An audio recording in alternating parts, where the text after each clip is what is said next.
ผ่นดินหัวใจยังคงหอมกรุ่น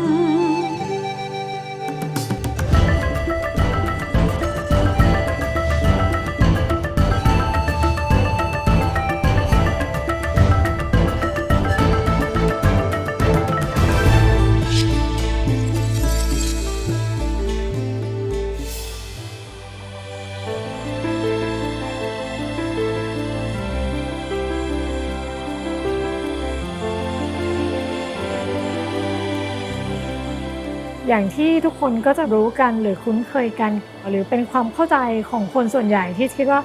อีสานแบบล้าหลังอีสานแล้งอีสานแบบมันจะทำอะไรได้เหรอ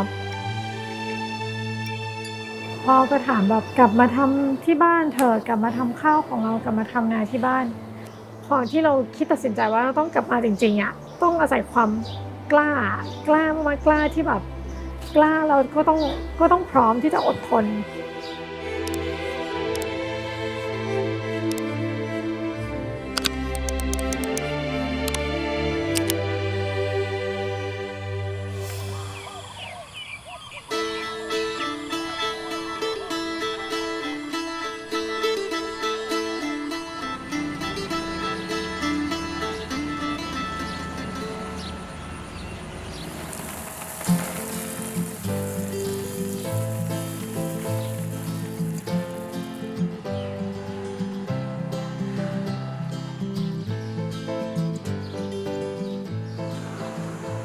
ความกล้าหาญและอุปสรรคเมื่อ 15 ปีก่อนวันนี้ผลิดอกออกผลเป็นรูปธรรมให้เห็นอยู่ตรงหน้าเป็นภาพฝันที่ผู้หญิงอย่างละละนาสีครามใช้หัวใจขับเคลื่อนทุกอย่างด้วยความอดทน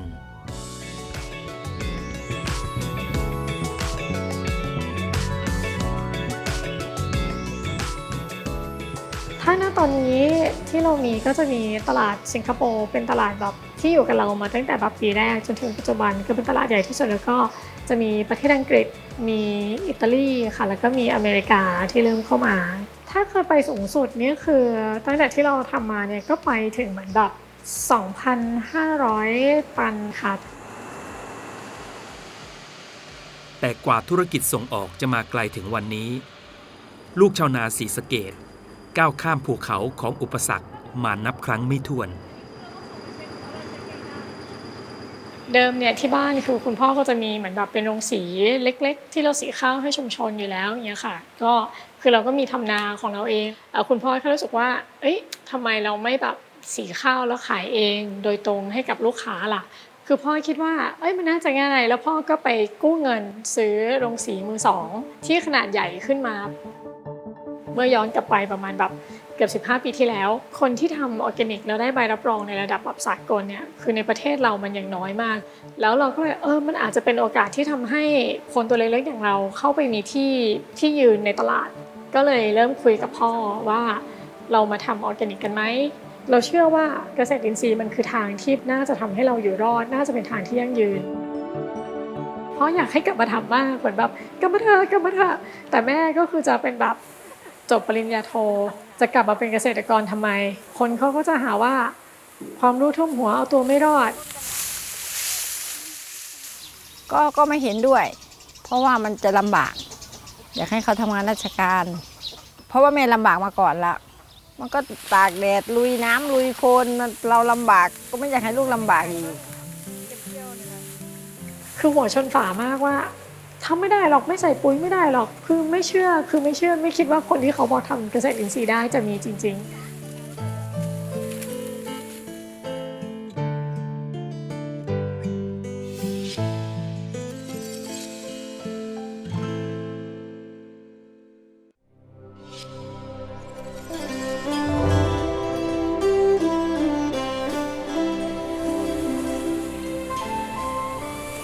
จุดเริ่มต้นเส้นทางของเกษตรอินทรีย์ในวันนั้นถึงแม้แม่และชาวนาคนอื่นไม่เชื่อมั่นแต่ละนาเชื่อว่าทำได้มันอาจจะยากหรือเราจะเห็นผลผลิตที่ไม่ดีแต่มันจะค่อยๆเห็นสิ่งที่มันเพิ่มขึ้นพัฒนาขึ้นในระยะยาวเราก็เลยว่าโอเคถ้างั้นลองทำถึงแม้เราจะเป็นบ้านเดียวที่ทำ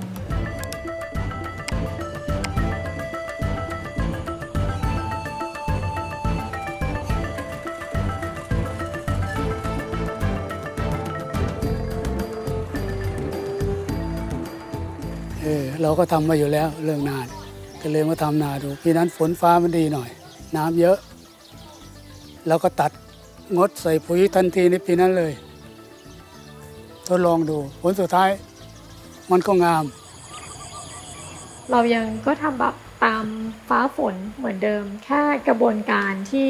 มันเปลี่ยนไปอาจจะมาใส่ใจเขามากขึ้นเรามาดูแลดินเรามากขึ้นถ้าเรื่องน้ำเนี่ยหลักๆก็คือเราจะต้องป้องกันไม่ให้พื้นที่นาของเราค่ะได้รับน้ำจากนาที่ไม่ใช่อินทรีย์จะต้องมีการเบี่ยงทางน้ำอันนี้คือมันเป็นพื้นฐานที่เราจะต้องจัดการให้ได้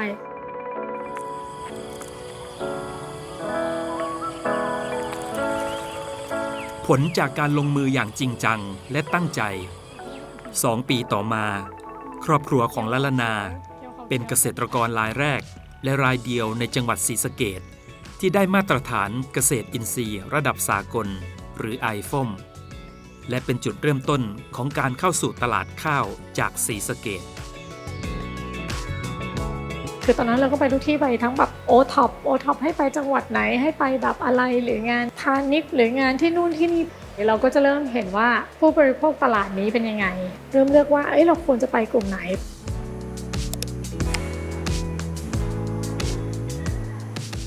คนที่ทำออร์แกนิกและได้ใบรับรองในระดับสากลในช่วงนั้นเนี่ยมันยังน้อยมากทางภาครัฐก็พยายามหาแต่คนที่มียังไม่เยอะแล้วก็มาเจอเราแล้วก็ถามว่าเราสนใจที่จะเอาโบรชัวร์หรือจะเอาแซมเปิลข้าวฝากไปกับทางกรมไหมเพราะกรมจะไปออกงานที่ประเทศเยอรมันซึ่งเป็นงานการแสดงอาหารที่รับรองมาตรฐานออร์แกนิกแบบที่ใหญ่ที่สุดในโลกเนี่ยค่ะแล้วก็ยินดีเลยค่ะแบบจัดให้เต็มที่เลยพอไปถึงคือลูกค้าที่เป็นลูกค้าเราตั้งแต่วันแรกจนถึงแบบปัจจุบันและเป็นลูกค้ารายใหญ่ที่สุดของเราก็คือไปเจอเราที่งานนั้นก่อนที่จะได้แบบออเดอร์จริงจังนะคะเราก็ใช้เวลาประมาณ2 ปีนะคะเพราะว่าเราไม่ได้มีเครื่องจักรที่พร้อมทุกอย่างตลาดข้าวอินทรีย์เปิดช่องทางและพื้นที่สำหรับละละนาแล้วแต่การทำธุรกิจส่งออกต้องมีผลผลิตปริมาณมากซึ่งนับเป็นเรื่องท้าทายในการบริหารจัดการที่ยิ่งใหญ่เราก็คือเกษตรกรรายเดียวรายย่อยซึ่งมันไม่สามารถที่จะเหมือนแบบทำส่งออกอะไรได้อยู่แล้วถึงแม้เรามีความตั้งใจว่าเราอยากจะส่งเสริมให้พื้นที่บ้านเกิดเราก็เริ่มไปมองหาแบบพันธมิตรเราก็เลยเริ่มเข้าไปจับมือร่วมกันก็จะมีกลุ่มข้าวคุณธรรมที่ยโสธรเนี่ยค่ะเราก็จะมีเครือข่ายที่เพิ่มมากขึ้นที่อยู่ทั้งจังหวัดอำนาจเจริญอุบลราชธานีหรือที่สุรินทร์อย่างเงี้ยค่ะ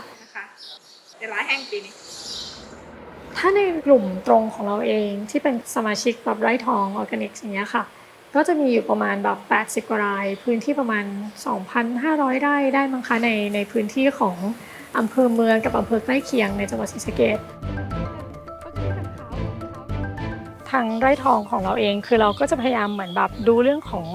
มาตรฐานหรือองค์ความรู้ทางด้านเกษตรอินทรีย์พอไร่ทองเข้ามาส่งเสริมเรื่องการเกษตรแล้วพวกน้ำหมักพวกปุ๋ยที่เราหมักเองใช้เองมันได้ผลผลิตสูงแล้วมันงามกว่าข้าวเคมีเมล็ดอย่างเงี้ยไม่หักไม่แตกง่ายไม่ผุ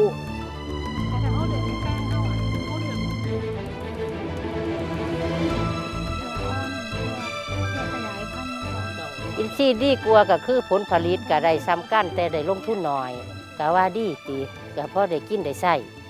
บ่รวยแต่ก็บ่ลำบาก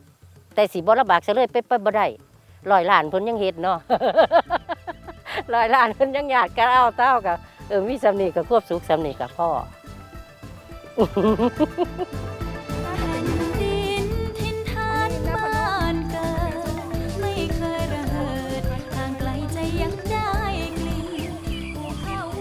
ไร่ทองออร์แกนิกฟาร์มส่งเสริมและสนับสนุนการทำเกษตรอินทรีย์ตามมาตรฐานสากลการส่งออกและผ่านการตรวจสอบคุณภาพจากหน่วยงานที่น่าเชื่อถือระดับโลกทุกปีณปัจจุบันตอนนี้ก็คือตัวหลักเราก็ยังคงเป็นแบบส่งออกแล้วก็ B2B แต่ว่าตอนนี้เราก็พยายามจะเริ่มเข้าสู่ B2C มากขึ้นมีเริ่มที่จะมาทำเรื่องของ branding การใช้โซเชียลมีเดียให้คนเริ่มรู้จักและเห็นเรามากขึ้นมากกว่าแค่ B2B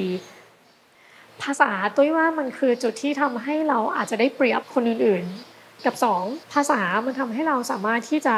เข้าถึงข้อมูลเข้าถึง Data ทั้งในเรื่องของการทำเกษตรอินทรีย์เองตั้งแต่แบบระดับฟาร์มรวมถึงตัวผลิตภัณฑ์ที่เกิดขึ้น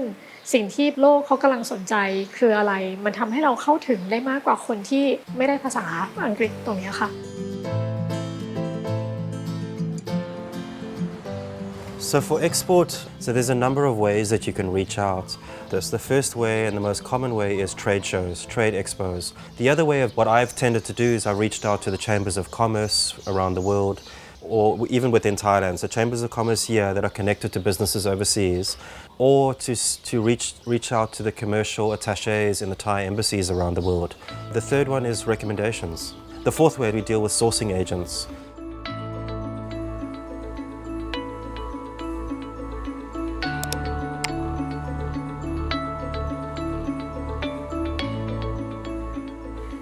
เมื่อปริมาณการส่งออกมากขึ้น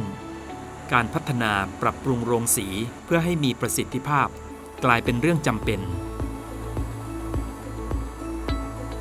และละนาตัดสินใจขยายกำลังผลิตเพื่อตอบสนองตลาดที่โตขึ้นคือถ้าพูดถึงธกส.ค่ะคือเป็นพันธมิตรที่ดีมากเอาจริงๆนะคะเพราะว่าในช่วงเวลาที่เราต้องการจุดเปลี่ยนผ่านที่เราต้องพัฒนาเพื่อให้เรามีมาตรฐานที่มันเพียงพอกับการส่งออกได้อย่างเงี้ยค่ะธกส.ก็ปรับเป็นที่พึ่งให้เราได้พัฒนาเนี่ยเป็นคนรุ่นใหม่ซึ่งที่มีความตั้งใจที่จะมาทำเกษตรอินทรีย์นะครับให้กับชุมชนสมาชิกก็มีรายไ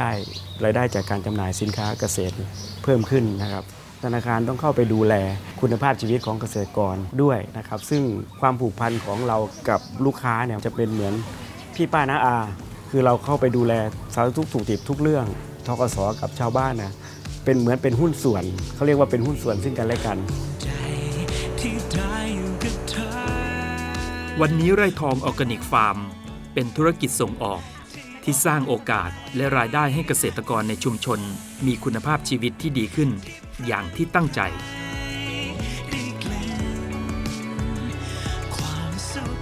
หนูทำนาอินทรีย์ค่ะ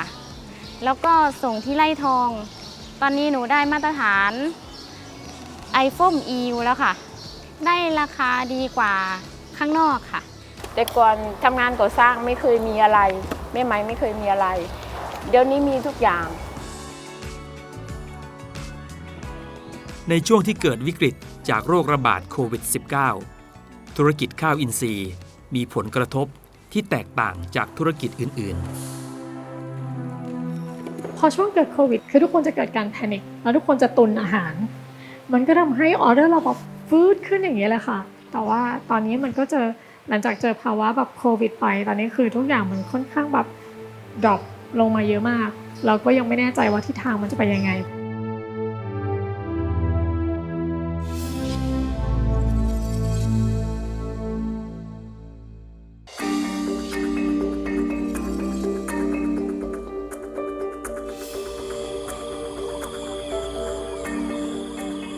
ผลพวงของโควิด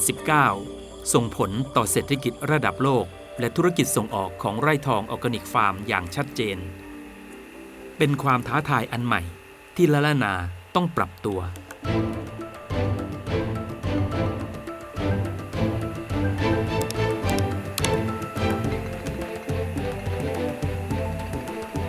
ถ้าเรามองภาพใหญ่มันเหมือนแบบมันไม่ใช่แค่ประเทศไทยที่ผลิตข้าวได้แล้วนะเราก็เลยมองว่าเรายิ่งควรจะขยับข้าวไทยให้มันขึ้นไปอยู่ในอีกจุดหนึ่งมองในเรื่องของการเพิ่มมูลค่าสร้างมูลค่าจากการแปรรูปเราสามารถเอาข้าวเรามาทำเป็นแป้งกึ่งสำเร็จรูปที่พร้อมที่จะไปทำเป็นขนมปัง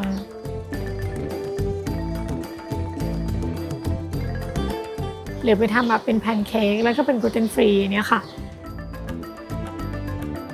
อีกตัวหนึ่งทำเป็นซีเรียลจากข้าว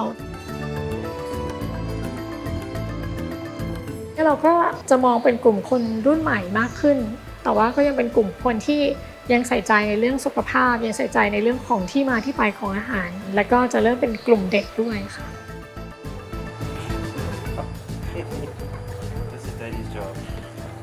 คือเวลาที่เราจะเลือกทำผลิตภัณฑ์อะไรสักอย่างคือหนึ่งก็ต้องมีตลาดหรือมีคุณค่าหรือมี value อะไรสักอย่างที่ผู้บริโภคเขารู้สึกว่าเขาอยากจะซื้อในขณะเดียวกันเราสามารถทำจากสิ่งที่เรามีอยู่หรือเราไปส่งเสริมเกษตรกรในกลุ่มเราให้สามารถปลูกได้ให้สามารถแบบทำได้ผลิตได้มันก็จะเป็นการที่เราส่งเสริมตั้งแต่แบบต้นน้ำนอกจากการแปรรูปจากผลิตภัณฑ์จากข้าว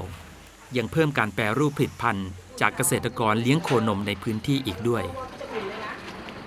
คือตุ้ยจะบอกทุกคนเสมอว่าเราไม่ได้ส่งเสริมการทำนาอินทรีย์แต่เราส่งเสริมการทำเกษตรอินทรีย์เพราะฉะนั้นเราจะไม่ได้มีข้าวอย่างเดียวศรีสะเกษเองก็มีแบบนมที่คุณภาพดีมากๆแล้วสามารถแบบมาทำโยเกิร์ตได้แบบดีมากๆแล้วเป็นโยเกิร์ตที่ถือว่าค่อนข้างพรีเมียมได้เลยครับ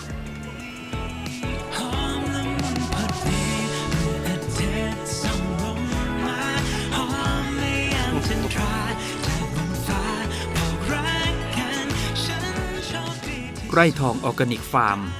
ส่งออกผลิตภัณฑ์เป็นหลักมีการแปรรูปสินค้าที่หลากหลายขึ้นละละนาเห็นว่าเป็นโอกาสที่จะขยายตลาดภายในประเทศให้กว้างยิ่งขึ้นปัจจุบันนี้เราก็ยังมีตลาดคือส่งออกประมาณแบบ 80% คือการบ้านใหญ่ของเราเลยที่เราจะมาทำยังไงให้สินค้าแบบไร่ทองของเราผู้บริโภคเข้าถึงได้ง่ายมากขึ้นแล้วก็เลยเป็นตัวที่เราจะเริ่มกลับมาโฟกัสที่ในบ้านเรามากขึ้นด้วยค่ะก็มีเริ่มคุยกับพาร์ทเนอร์ที่เป็นร้านต่างๆในเมืองไม่ว่าจะเป็นแบบคาเฟ่ร้านอาหารเนี้ยค่ะแล้วก็ที่จะมีแบบสินค้าเราไปวางรวมถึงออนไลน์ก็มีค่ะมีการทำสินค้าเข้าไปในช่องทางพวกนี้มากขึ้นด้วยค่ะคือเรายังมีความรู้สึกเรายังอยากที่จะให้ไร่ทองเป็น proud of ศรีสะเกษคือทำให้คนรู้สึกว้าวว่าเฮ้ยอีสานก็ทำได้อีสานก็มีของที่แบบระดับนี้นะเขาก็พยายามบางครั้งมันก็มีอุปสรรคบางครั้งมันก็ราบรื่นเขาก็ใช้ความรู้ความสามารถที่เขาเรียนมาต่อยอดของเขาไปเรื่อยๆก็ภูมิใจอยู่ทุกคนพี่ๆเขาก็ภูมิใจด้วยเหมือนกันนั่นแหละเคยมีแบบเหมือนมานั่งถอดบทเรียนของตัวเองว่าต้องกล้าหาญอดทนทรหดแล้วก็ต้องสร้างสรรค์ก็คือการที่เราไม่ยึดอยู่กับกรอบเดิมๆเราต้องพร้อมที่จะเปิดเรียนรู้โลกใหม่ๆแล้วหาจุดที่แบบมันเหมาะกับเราตลาดที่เข้ากับเราที่ตรงกับเราได้เนี่ยมันก็จะทำให้แบบเราไปได้ง่ายขึ้นโอกาสที่จะเห็นความสำเร็จมันก็จะมีมากกว่าที่แบบไปทำเหมือนกับทุกๆคนอีกตัวหนึ่งที่สำคัญมันก็คือซื่อสัตย์ในสิ่งที่เราทำมันคือตัวที่ยังทำให้ลูกค้ายังเชื่อใจเราทำให้เราอยู่รอดได้ด้วยค่ะในน้ำมีปลาในน้ำมีข้าวฟ้ายังมีดาวมีตะวันบนเส้นทางธุรกิจเกษตรอินทรีย์กว่าจะมาถึงวันนี้ละละนาได้เรียนรู้หลายอย่างและยังคงตั้งใจมั่นว่าจะส่งต่อความกล้าและความฝันให้งอกงามบนแผ่นดินเกิดต่อไปจริงๆความตั้งใจก็คืออยากให้ไร่ทองเป็นองค์กรที่ยังอยู่ไปอีกเป็นแบบ 200-300 ปียังเป็นบริษัทที่สามารถแบบสร้างโอกาสให้กับเกษตรกรได้ยังเป็นบริษัทที่ยังผลิตสิ่งดีๆให้กับผู้บริโภคได้